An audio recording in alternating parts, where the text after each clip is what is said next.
This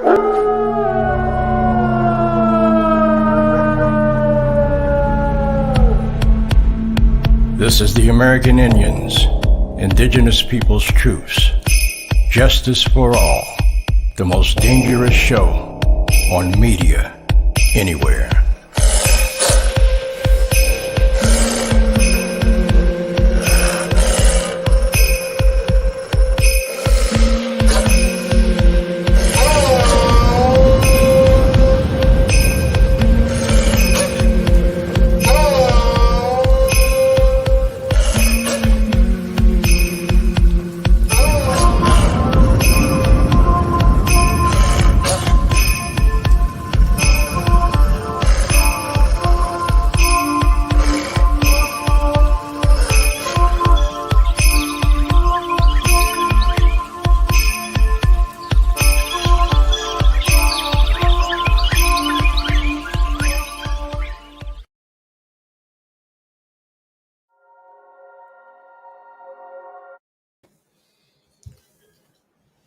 OCO and greetings. I'm Jay Winter Nightwolf. Before we get started, I would like to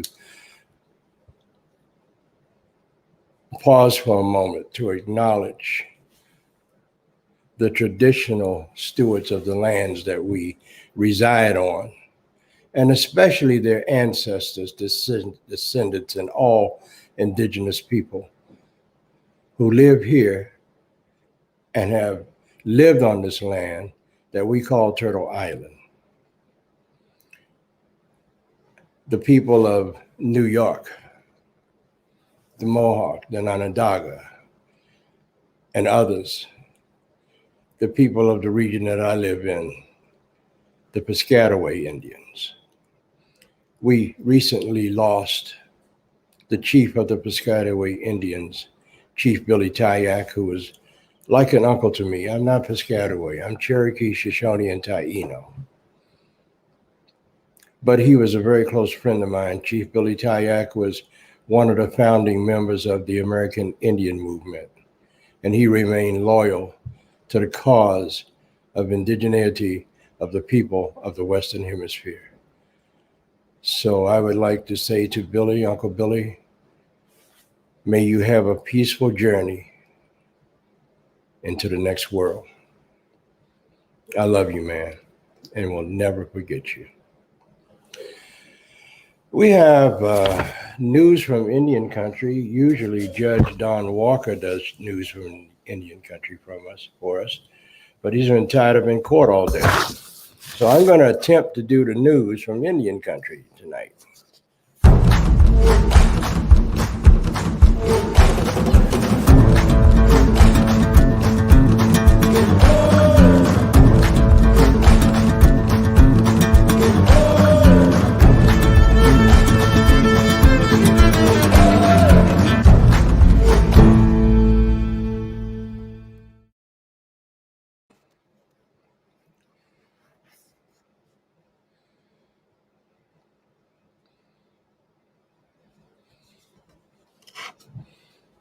Welcome back.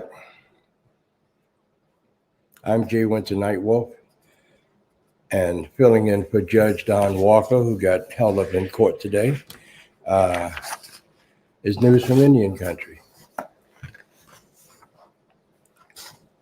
Let me see, something's happening with the screen. There we go, there we go. I have sitting to my right a young lady who is the great-great-great-granddaughter of the last Comanche war chief, Quanah Parker.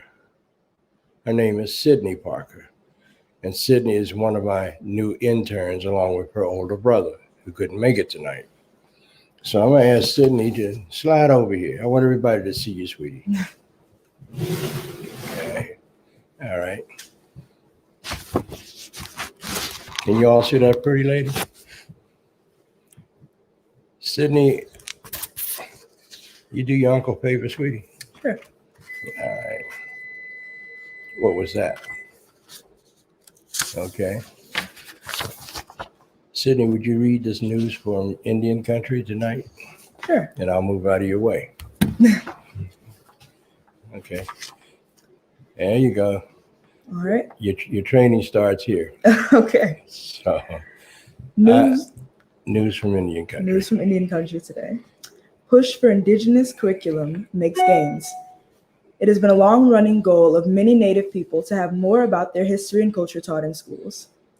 For many years, tribes have felt their history has not been given its due by schools in Connecticut, a state that takes its name from, I don't want to mispronounce this, the Algonquian word. The Algonquian word meaning land on the long tidal river. Soon, however, schools will be required to teach Native American studies with an emphasis on local tribes under a law passed this year at the urging of tribes, including the Mashantucket Pequot tribal nation, best known today for its Foxwoods Resort Casino. When you're in Connecticut, to not learn about the Eastern Woodland tribes, the tribes that Connecticut was founded on, was the issue that we were pressing, said Rodney Butler, chairman of the Mashantucket Pequot. Yeah. It has been a long-running goal of many Native people to have more about their history and culture taught in grade schools. New requirements have been adopted in Connecticut, North Dakota, and Oregon, and advocates say their efforts have gained some momentum with the nation's reckoning over racial injustice since the killing of George Floyd. The legislation affecting schools has advised alongside new bans on Native mascots for sports teams and states celebrating Indigenous Peoples Day in place of Christopher Columbus Day. The push for curriculum requirements has not been without challenges, with some legislatures believing new laws unnecessary because Native American history already is reflected in school curriculum. There also have been some steps in the opposite direction amid battles over how topics related to race and racism are taught in classrooms. In South Dakota, a group of teachers and citizens charged with crafting new state social studies standards last month that Governor Kristi Noem's administration deleted from their draft recommendations many elements intending to bolster students' understanding of Native American history and culture. They said changes made to the draft gave it a political edge that they had tried to avoid, aligning it instead with the Republican governor's rhetoric on what she calls patriotic education. The Department of Education said in a statement that it relied heavily on the recommendations from the work group and made certain adjustments before the release of the draft to provide greater clarity and focus for educators and the public. Meanwhile, in Montana, tribes and the parents of 18 students filed a federal lawsuit in July alleging state education leaders are violating a state constitutional requirement to teach all children about the unique culture and heritage of Native Americans. A 2019 report from the National Congress of American Indians, which surveyed 35 states with federally recognized tribes, found nearly 90% of states said they had efforts underway to improve the quality and access to Native curriculum. While a majority said it's included in their schools, less than half said it was required and specific to tribal nations in their state.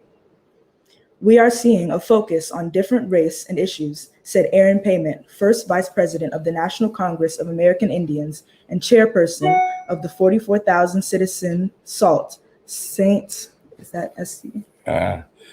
Sault Ste. Marie. Tribe of Chippewa Indians in Michigan. Yeah. Payment, who holds a doctorate in educational leadership, said Native American studies should not be incorporated across the curriculum and not taught just at Thanksgiving, where it is a condensed sort of module. He doesn't support states mandating the curriculum per se, but believes states should provide incentives and funding to develop curriculum with input from tribes.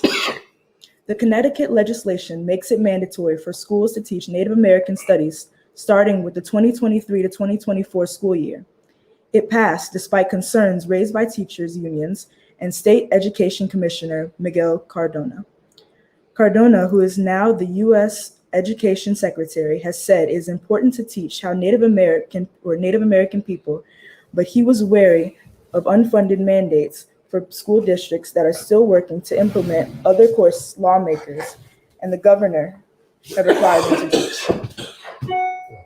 In North Dakota, a bill became law this year that requires all elementary and secondary schools, public and private, to include tribal history in their curriculum, with an emphasis on tribes within the state. In Oregon, A similar law took effect in 2019 to provide historically accurate, culturally embedded, place-based, contemporary, and developmentally appropriate American Indian and Alaska Native curriculum in 5 subject areas. California ski resort officially removes offensive word. Washoe Tribal Chairman said the Tribal Council expressed its great appreciation for this positive step forward. San Francisco. A popular California ski resort whose name included a derogatory term for Native women changed its name to Palisades Tahoe Monday. Resort officials had begun searching for a new name last year amid a reckoning over racial injustice. The renaming of Squaw Valley Ski Resort is one of many efforts nationally to address a history of colonialism and oppression against Native people and other people of color that includes removing statues of Christopher Columbus. The S word, should I have not read it? No, you're good. Okay. The S word derived from this one right here. Where? This one. Algonquian language may have once simply meant woman, but over generations, the word morphed into a misogynist and racist term to disparage indigenous women, according to experts. It was the right thing to do, and I think it's going to make a difference. I think we're going to be seen as a more welcoming, inclusive result in communities, said Palisades Tahoe President and COO D. Byron. Byron said that after studying the issue for the past year, the results research concluded the word is very offensive, not just to indigenous women, but to all women. The resort is in Olympic Valley, which is known as S-Word Valley until it hosted the 1960s Winter Olympics. Tribes in the region had been asking the resort for a name change for decades. The valley in the Lake Tahoe area was 200 miles northeast of San Francisco, is within the ancestral homeland of the Washoe people. Darrell Cruz of the Washoe Tribe Historic Preservation Office said in a statement, he said, the word is a constant reminder of those time periods when it is not good for us. It's a term that was inflicted upon us by someone else and we don't agree with it. Washoe Tribal Chairman Cyril Smokey said, the Tribal Council expressed its great appreciation for this positive step forward. There's been a lot of progress, but there's still a lot of work to be done, he added. We need to continue to capitalize on that progress and continue to push forward. Smokey said the tribe plans to work with the resort as well as Placer County officials to rename other public places and features in the Olympic Valley that continue to use the derogatory word. Company officials said the resort's new logo honors the 2 legendary mountains that were part of it. And in a nod to the Washoe tribe of Nevada in California, it features an eagle, a symbol of the spiritual word for Native people. Beyond changing its name, the company said it's partnering with the Washoe tribe to educate resort guests about tribal culture. This summer, the resort launched the Washoe Cultural Tour Series, offering a monthly talk by Cruz. The resort will also install an exhibit on the Washoe way of life. I think we should give her a hand. You know, she did a fabulous job. Yeah. She's in training, but in order for them to know what they do, they need to be led by the hand and trained with patience and understanding. I'm so proud of you. Thank you. Okay. I'm Jay Winter Nightwolf, and this is News from Indian Country. We'll be back in just a minute.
Welcome back. Hello, Halito. Leslie. How you doing? Halito, how are you? I'm good. I'm good. We got a lot of people watching tonight. Yeah. Everybody's wishing you they said that you did a great job with the news. Thank you. Yes, Look at all of the accolades that you're getting. Great job, hand claps. Uh-huh. Awesome. Yeah. You know, I'm so happy I found this girl. You know, she's not a girl, she's a woman, but she's a lady, young lady, yes, definitely. She's my niece, and I'm proud to call her that. You should. Well, we have to mention that this is Hispanic Heritage Month. Oh, yeah. This is going on now from September the 15th until October the 15th. And we also wanted to wish everybody Yom Kippur. It's a time where there's a lot of fasting, everything, so that their fasting will be easy during Yom Kippur. Good. But you know, Leslie, you know, I learned a long time ago that, you know, people, they have a right to what they believe in. Mm-hmm. And nobody has a right to infringe upon anybody else's beliefs. True. When the European invaders got here over 500 years ago, there was already 1,200 separate governments of Native people. But they totally ignored our sovereignty. And they're paying for it now. You know, if you look around at the weather and this virus that's going around, you know, I always will believe that God is still in control. Mm-hmm. And God sends messages to all of us every day. So it don't make a difference what you look like, where you come from, what you eat, what you wear, who you call your God. We're all a part of one thing, the human family. Yep. And all of our ancestors like Sitting Bull and Crazy Horse, all of those guys rained in the face, all of them. When they met people that didn't look like them or act like them or believe like them, they never made fun of them. They didn't push them aside. They welcomed them as being members of the human family. And that's what we all need to get back to. We need to learn how to talk to each other instead of talking at each other. We need to be more understanding of other folks' difficulties, because whether you believe it or not, we were put here to share each other's burdens. And if you don't do that, that creates ripples in the stream and the pond. You know, I've always said that the journey to wisdom and knowing wisdom is learning about people and their culture, because it makes you a person that becomes more well-rounded and more worldly and appreciated as a result. So by not trying to stifle somebody's beliefs, not trying to stifle a way that people do things, by doing that, you enhance yourself as an individual, you know? Yes. So, and we have to respect our land. We're not respecting our land. And this is what our ancestors did. We were caretakers of the land. It was not about possession. We were caretakers. So once we get out of that ideology that we own something, that we own this land, that we own Mother Earth, we could probably see things that will be, you know, a normal, beautiful, a better way of life. Mm-hmm. Unfortunately, that's just not the case because the mentality is so different right now. Yeah, and we need to also learn how to forgive each other. True. You know, see, forgiving somebody is not because of the transgressions and things they did to you. Mm-hmm. It's you being the bigger person and forgiving that person, because all of that bad karma that you have as a result of that would be lifted off of you. Exactly. You know, so that's my 2 cents worth. So we've got a really interesting and incredible show this evening. Mm-hmm. One that I'm very, very, very, very, very interested in. Mm-hmm. And can you kind of lead us into our guest this evening? Yes. Do we have Arthur REDCLOUD? Yes, we do. He is available. What, is Henry called in yet? No, not yet. No Henry yet. Yeah. Well, Henry's got a lot of responsibilities out there in Indian country, and I know he had a meeting. He had to travel, And if we can't get him on tonight, that's okay. We'll get him on another night. Yeah, there you go. But my brother and my friend, Arthur REDCLOUD, can you bring him up on the screen? I sure will. All right. Hey, Arthur. Hey, what's going on? Arthur, you got millions of folks watching you. Oh, okay. This is Arthur REDCLOUD, and let me tell you who he is. He is Navajo and also Lakota. He grew up in Window Rock, Arizona on the Navajo Reservation. He attended Haskell Indian Nations University in Lawrence, Kansas. He eventually settled in Colleyville, Texas. REDCLOUD became a Christian in the early 2000s, and while working as a part-time security guard for the Gateway Church, he was a police officer. He began attending weekend services in 2004. This is going to surprise all of you.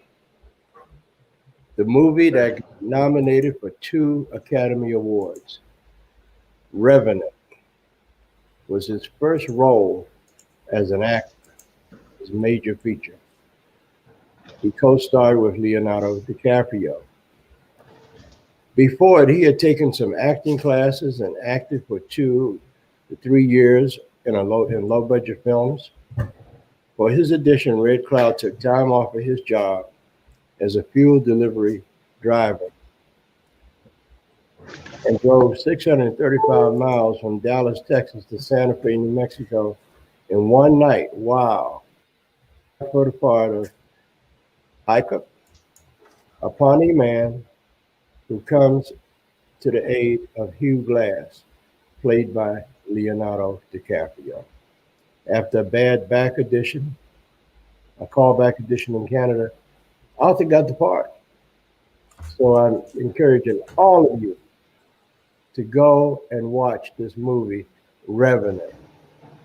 And I'm so proud he's my brother and my nephew now. To make the film, Arthur had said the actors frequently rehearsed for all his blessings. Yeah. He acted for 12 to 14 hours in the freezing cold. You know, Calgary, Alberta, it's cold up there. And later in Argentina. He called the film a spiritual awakening for him that not only brought him closer to his co-star, Leonardo DiCaprio, and the rest of the cast, but made him appreciate how much more difficult life was for everyone in the past. I can read a lot about Arthur, but I know Arthur's heart. And I was introduced to Arthur for the first time, what was it, 4 weeks ago? Because Arthur is also the nephew of one of my close friends for many years, Eagle Claw Victorio. And any of you that have listened to my radio broadcasts over the years, Eagle Claw was on my radio show many times. Eagle Claw was the great-grandson of Chief Victorio of the Apaches. And any of you that have seen Buffalo Soldiers with Danny Glover, that chief, that little guy, Victorio, that refused to be driven out of the United States back into Mexico, refused to go. And that man was Eagle Claw Victorio's great-great-grandfather. I met Arthur on a telephone call because Eagle Claw Victorio's wife was having problems with the VA getting his veteran benefits. So I stepped right in the middle of that. So all you veterans out there, if you're sick and you know you're getting ready to pass away and you got a wife and children, make sure they got the information, because what they are doing to Eagle Claw Victorio's wife is an unforgivable sin, and I will hold them accountable forever for that. And I'm going to fight alongside to make sure she get her benefits. Anyway, off of that, here we go. Look at Arthur. Man, you got an amazing smile, man. How'd you do that? I don't know. I think it came from great blessings and favors. So, Arthur, let's talk a little bit. I know you're at work now, and I know it's difficult, but Leslie, Yes. you told me you had a question for Arthur, right? I did. Well, Arthur, first of all, I just want to commend you as an actor. From actor to actor, getting a role like that is like a lifetime type of, nobody, everybody dreams about that one role that's going to give them visibility, but you actually lived it. So when the show is over, I definitely want to talk with you about all of that. But congratulations on doing that, and then getting future work and everything that you're doing, and representing Native culture to the best of the ability that you can. And you are part of a new breed of Native actors that are coming out there that are showing a different side that has not been stereotypical. So I want to really applaud you for that. Elder told me that you were looking for your people, and that was important for you to find out who your people were. Can you tell me why was this important for you to try to discover who you belong to, what people you belong to, what nation you belong to? How important was that to you?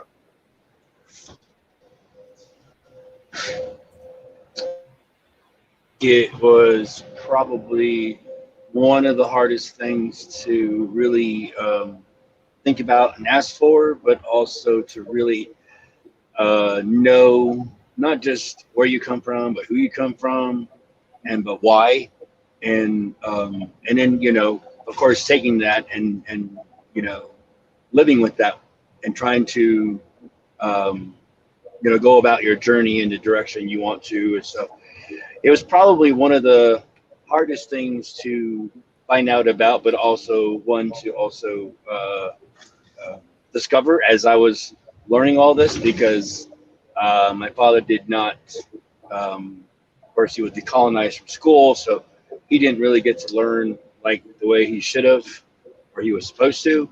So I had to pick up the slack, if you will, and learn about it. And I, just running in with Jay and getting in touch with Henry was such a big, huge blessing recently, to know, who I come from, even to know what generation I came from, because that probably blew me away more than anything, was to know the generation I came from.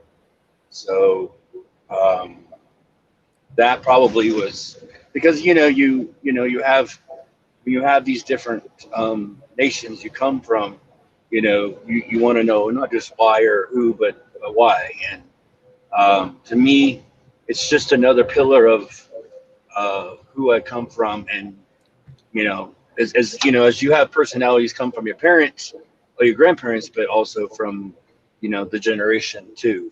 Especially with being 7 generations, and I thought I was at least 10 years generations, and I was 7. So knowing that really kind of gave me a lot of peace.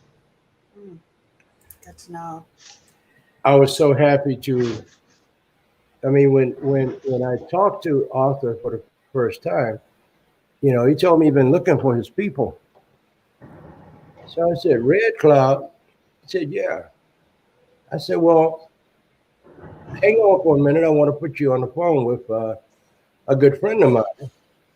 And he's a REDCLOUD. His name is Henry REDCLOUD on Pine Ridge Reservation. So I called Henry. I said, Henry. He said, hey, how you doing, Nightwolf? This you? I said, yes, it is. I said, Henry, I think I have one of your relatives on the phone. Well, what's the relative's name? I said, Arthur REDCLOUD.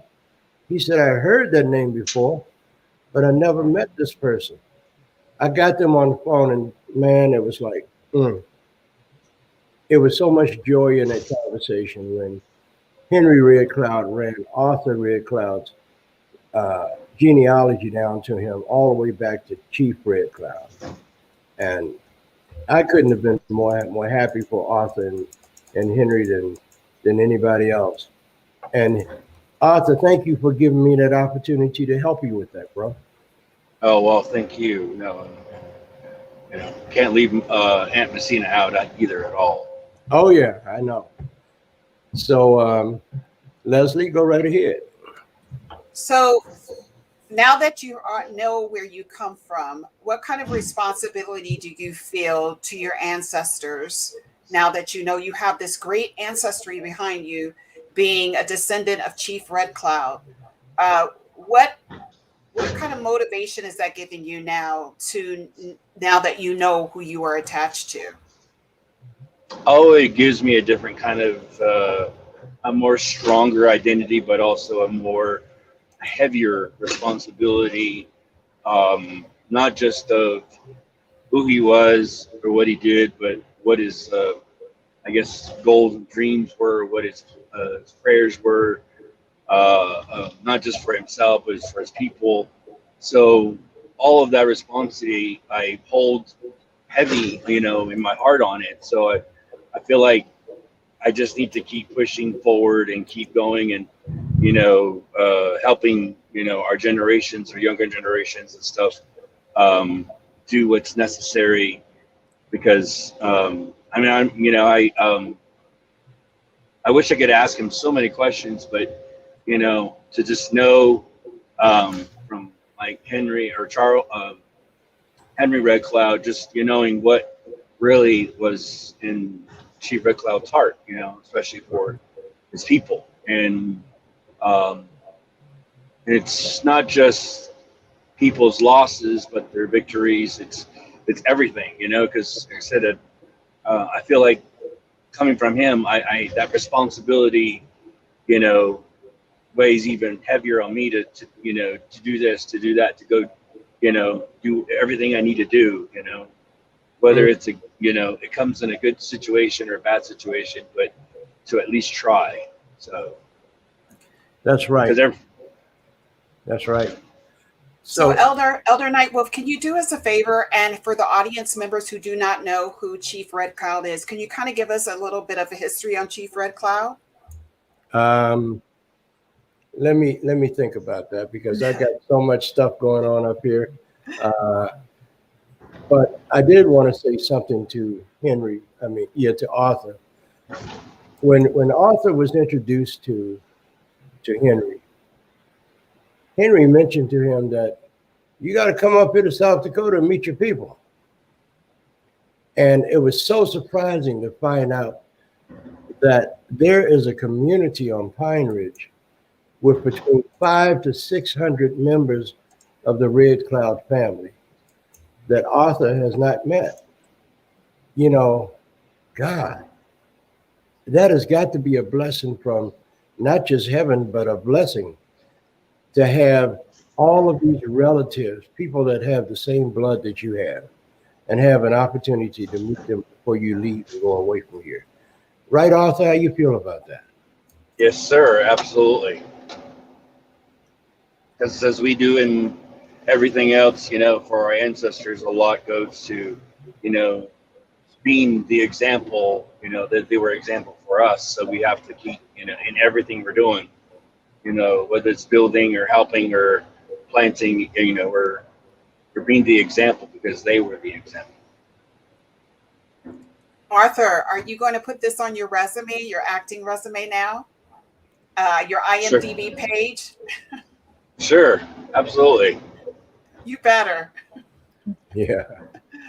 So let's take a quick break and come back and talk to Arthur REDCLOUD again. And I'm going to have my niece to get in on this conversation too, because I'm training her. Believe me, inside of 6 months, she's going to be ready for whatever comes down the road. Right, baby? You're right. All right, don't go away. We'll be back in about a minute.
Welcome back to the most dangerous show on television right now. J1 Nightwolf Live.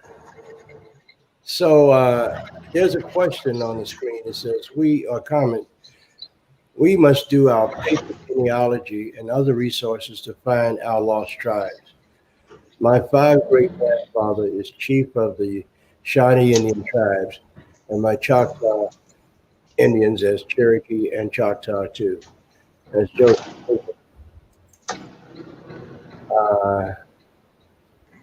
And then we got Jimmy Schnitzer who says, I met a nephew, brother near New York, delivering his aunt a camper months ago. Okay. A nephew of Chief REDCLOUD. Chief REDCLOUD was one of the most important and formidable foes of the federal government when they tried to take their land.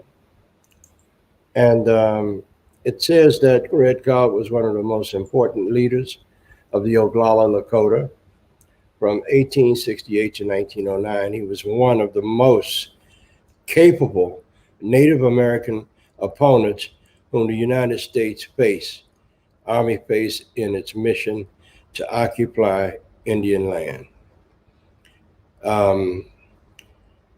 So, Arthur, you know you come from a warrior society. And yes. I think that it behooves all of us with Native blood, all of us that identify that we have Native blood, that we have a responsibility to our people. We have a responsibility to our land, and we are the protectors of the land.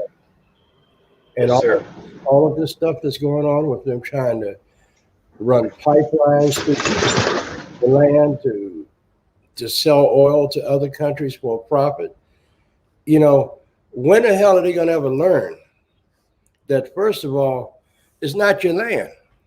The land that you stand on is what your ancestors stole from our people. So when are you going to learn that we must live together in this world? Because if we don't, it's going to be all over and nobody's going to profit. But I can guarantee you one thing: nobody gets out of here alive. You don't go to the next level as a person that's still living. You die. So it's all up to how you want to die. I want to die knowing that I've done something to help my people. And who are my people? The Cherokee, Shoshone, TAINO, and all the members of the human family. Those are my people. I don't care if you're black, white, yellow, or gray squirrel. You're my people. And we need to learn how to start fighting for each other. We need to learn how to fight to save this world. This climate exchange, this climate change thing is no joke. Believe me. My executive producer, when that storm hit down in Louisiana and it came up the coast, her down in New Jersey and New York City got blasted with water. Yep. She woke up to what, 1.5 feet of water in your basement. They never had anything like that up there. No, it was totally crazy. Even we had alligators in the water. So yeah, main streets were looking like flooding, like rushing rivers just out of nowhere. And as quickly as it came, the flash flood, it abated. It was the craziest thing I've ever seen. Category 3 tornado, everything. I have a question for Arthur, though. I wanted to ask him, this being your first role in Revenant, how did you feel knowing that you were going to be acting with Leonardo DiCaprio? What was that like? Of course, meeting him for the first time was astronomical. But knowing who he was and whatnot, see, I didn't go in with the starstruck thing. I don't know why. In my head it was, but not an outward expression. It was just, I was just being there, not just being present, but being there, representing, like Jay said, my people. I was there representing my ancestors. If they were here, this is what they would say. This is how they would act. Much respect, of course, but also carrying that, I guess you could say, power of our ancestors and people is one thing I brought to to that meeting and whatnot. Of course, I was going crazy and excited and all that in my head, but for us, it's we can say that to, and a lot of people we meet, whatever, but at the same time, it's like even that name, not just in your daily life, but also in your public life, like meeting your job people and or just meeting new friends on social media, whatever. You're still representing your ancestors, no matter what you do. So it still says a lot, so I just wanted my or their presence to be known. That's it. Yeah. And you know what? I met some, what people consider to be very important people. When I was in high school, one day I'm standing in the hallway waiting to go to lunch. This limousine pulls up, a Secret Service limousine, and this guy jumps out and walks up the steps of Spingarn Senior High School. And he walked in the door. He says, "Hey, how you doing?" And I looked at him. I said, "You're Bobby Kennedy." He said, "Yes, I am." And we shook hands. And it was like, okay, so what are you doing here? He said, "I came here to meet some of the people in D.C. in the schools that I represent." I said, "Okay." I showed him to the principal's office. When Dr. King came here for the March on Washington, when he made his speech, "I Have a Dream," I was just a little boy. I met him. And then later on, when I met Barack Obama, You met Barack Obama? Oh my God. Yeah, I met him. So what you're saying is that in each of these times that you met these people, just like Arthur said, you were representing your people. You were showing a side of your people who they were Shoshone, Cherokee, and Taino, or just Native people as a whole. You were representing that. So I asked Barack, I said, "You're the president, the first black one. We're related to you." He said, "What do you mean?" I said, "I'm American Indian. We related." Yeah. I said, "So what are you going to do to help us?" He said, "You just watch and wait." Barack Obama held every year the first tribal council summit at the White House for the whole 8 years he was there. Wow. Oh man, I did not know that. Oh yeah, man, Tex Hall and all those guys showed up, and I was like, oh wow. Of course, I was walking around with bragging rights. I met a Barack Obama.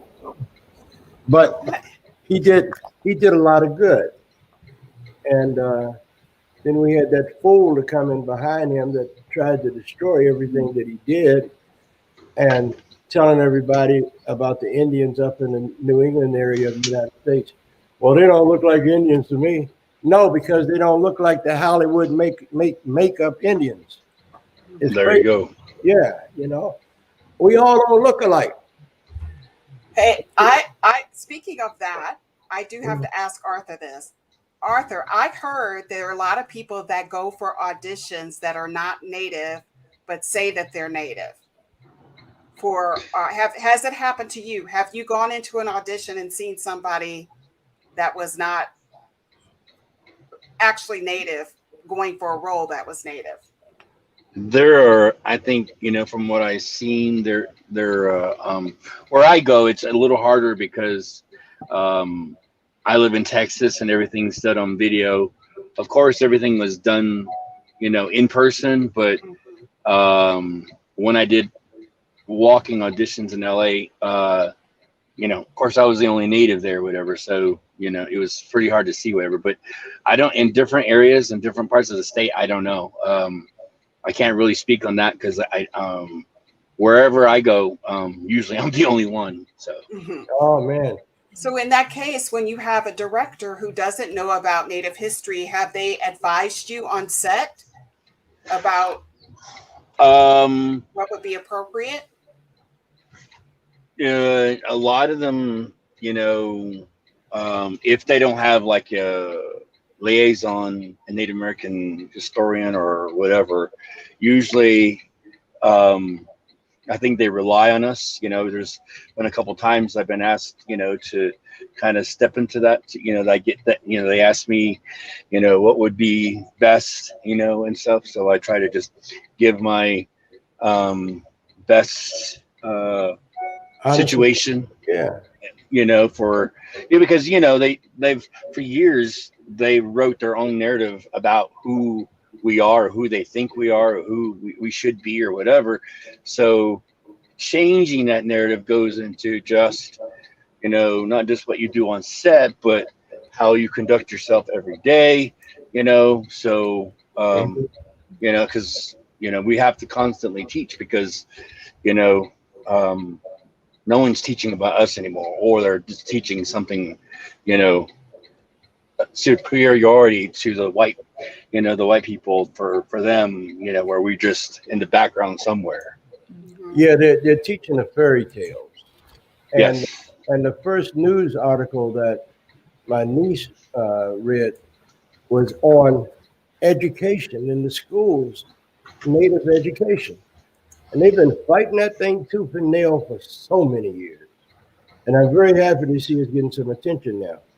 Because out here in Maryland, PG County, I guess I got a big mouth because I raised hell at several school board meetings about it. Well, is it really important? What the hell do you mean is it really important? The land that you're standing on is our land. We didn't give you permission to stand on our land. And you don't want to, well. It's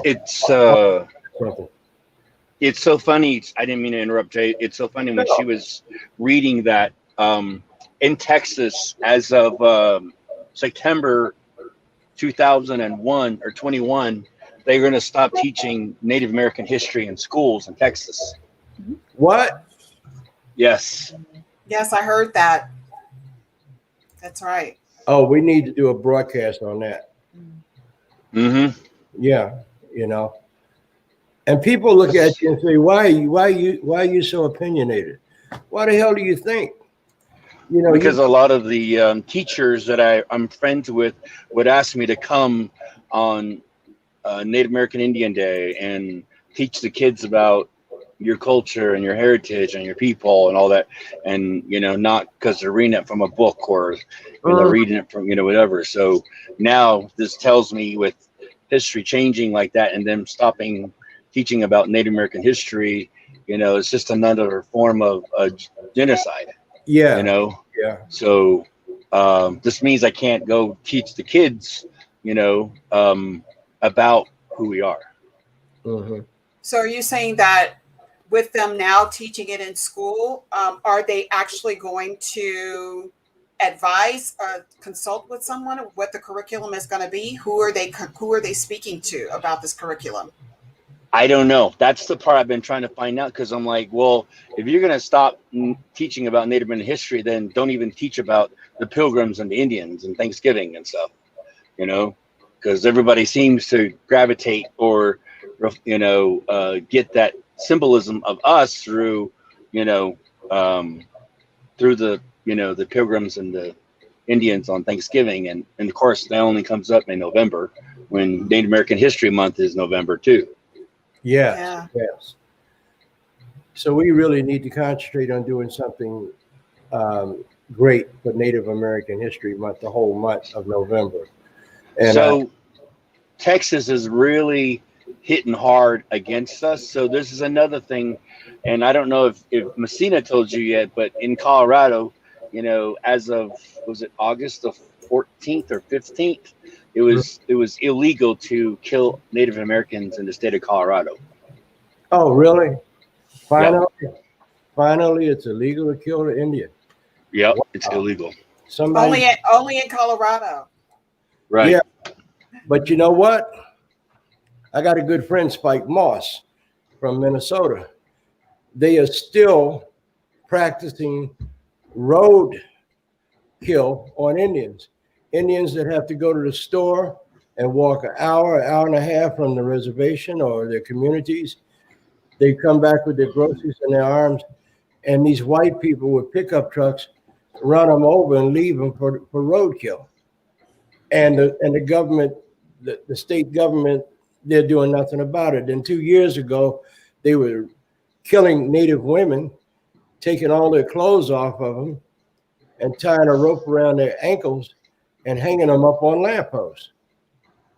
Come on, y'all. Mm-hmm. We're definitely going to talk about that. We have Spike Moss coming this month, I believe, to discuss that situation in Michigan. Yeah, Minnesota. Minnesota, sorry. And Sandra Hope actually has a question for Arthur. Do you want to read that, Elder, or do you want me to read it?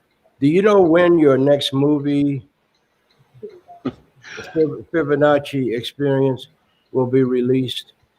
The plot references a young transient Native American girl being caught in the, I can't see that. The Convergence. Convergence. Put my glasses on. Okay. Okay. Arthur? I don't know. They haven't told Okay. me anything yet. Okay. Okay. All right. Well, you know, you need to be on NCIS every week. You know, you need to be one of those police officers solving crimes.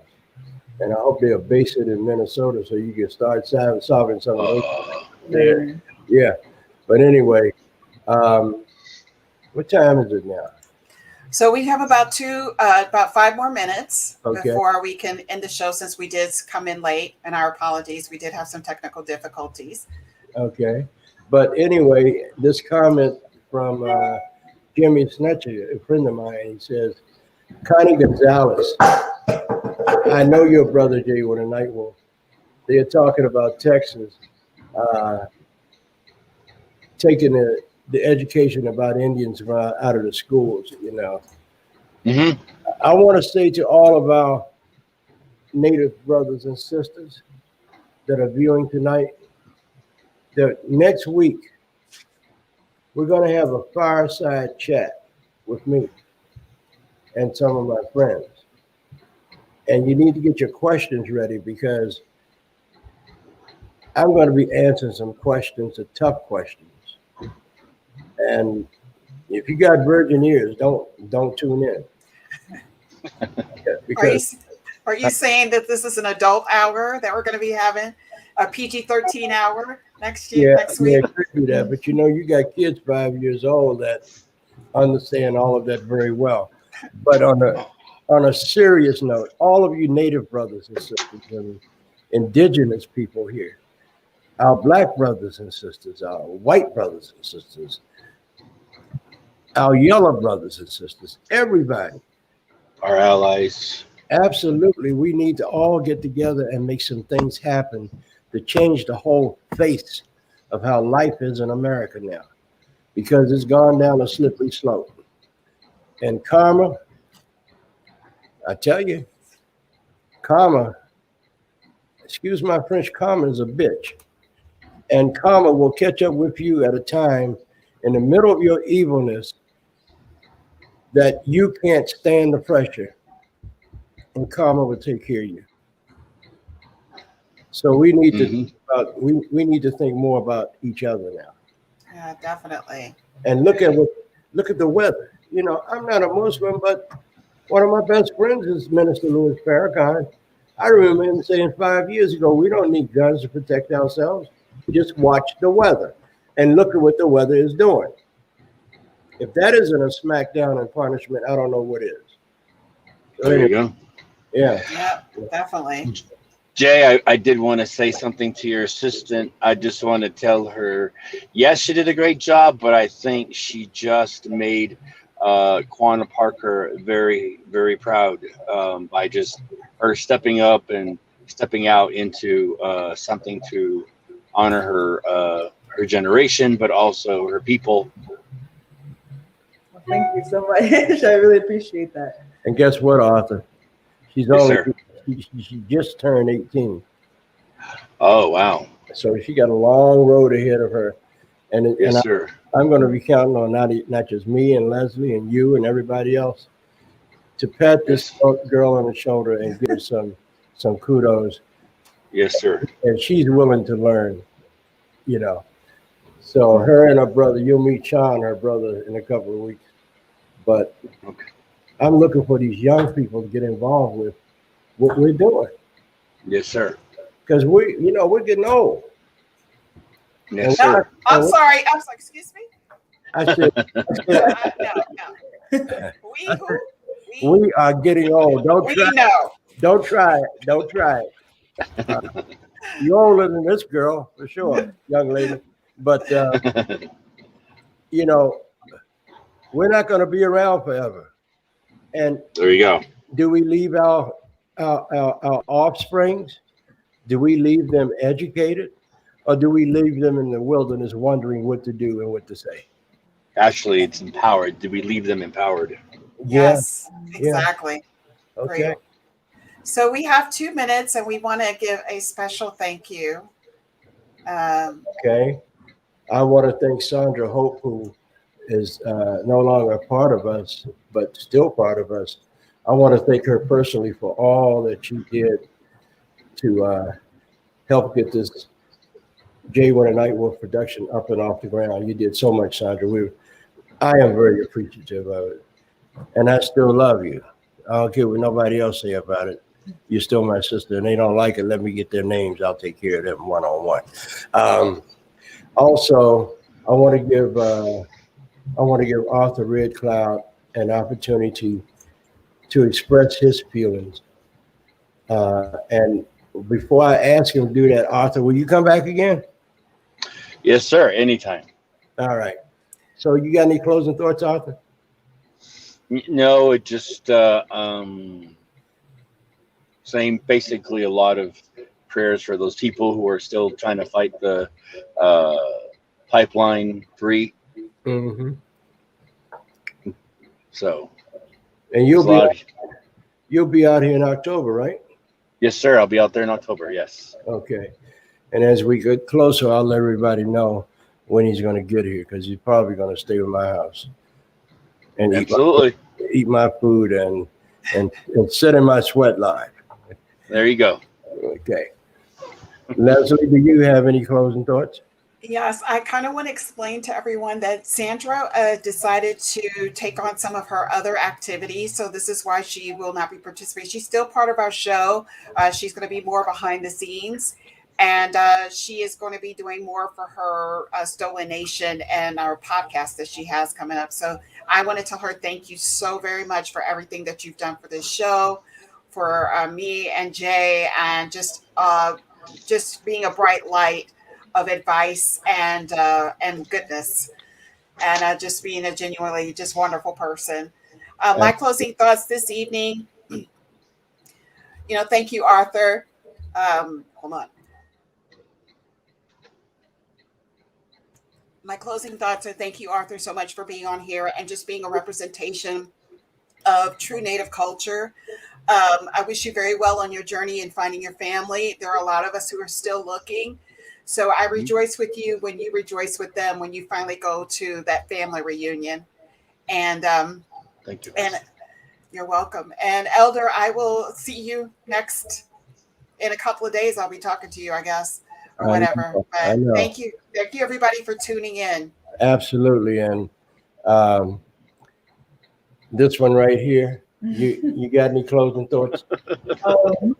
It was wonderful listening to you all. It was especially an honor to be able to talk with you, or I guess listen to you talk today, Mr. Arthur, and hear about your experience, and also to be able to see such a wonderful woman like Miss Leslie Fry. Yes, in this position. It's such an honor to join you guys today. Okay. Well, Glad to have you. yeah, Thank you. we're looking for big things out of you coming soon. So to all of you out there, I love you all of you, even those of you that make it almost impossible to love you. I love you anyway. I will say to you in the Cherokee words, Danada, Goai, Wado. Peace out.